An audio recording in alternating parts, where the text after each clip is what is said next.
फर्स्टचोटि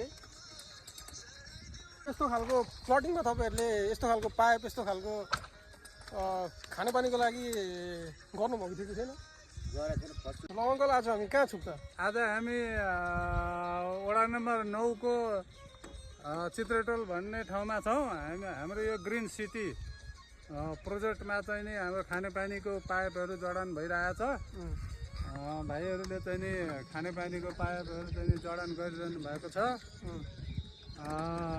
हाम्रो यो green city चाहिँ खानेपानी, बिजुली, बाटो, पिच, ढल सहितको चाहिँ नि एकदम सुविधा सम्पन्न बनाएका छौँ। मोरङ जिल्लामै लगभग यो फर्स्ट प्लानिङ हो।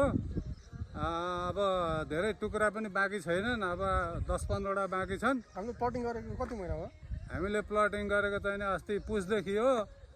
अहिलेसम्ममा अब लगभग 110 वटा जति घडेरी चाहिँ नि बिकिसके। हाम्रो मोरङ जिल्लाकै सबैभन्दा चाहिँ नि 1 नम्बर प्लानिङमा गरिन्छ यो प्लानिङ। अनि यहाँको सुविधाहरू चाहिँ के छ त? सुविधाहरूमा चाहिँ नि 4 फेस तार, के अरे यो हाम्रो खानेपानी, त्यहाँदेखि चाहिँ नि बाटो, पिच, ढल। अनि पोल कस्तो छ हाम्रो? पोल हाम्रो चाहिँ नि स्टिलको पोल छ। तार पनि हाम्रो कालो तार चाहिँ नि छ। बाटो निकास चाहिँ के कस्तो छ? बाटो निकास जता गए पनि गाडी घुमाउनु पर्दैन, गएकै गर्दाखेरि निकास हुने निकासै निकास छन्। हाम्रो यहाँ चाहिँ नि त्यस्तो राम्रो सुविधा सम्पन्न प्लानिङ छ। यहाँहरूलाई आवश्यकता परे सम्पर्क राख्न सक्नुहुन्छ।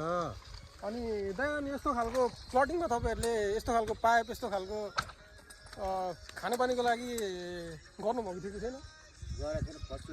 फर्स्टचोटि अरू केही छ अङ्कल भन्ने? अरू केही छ?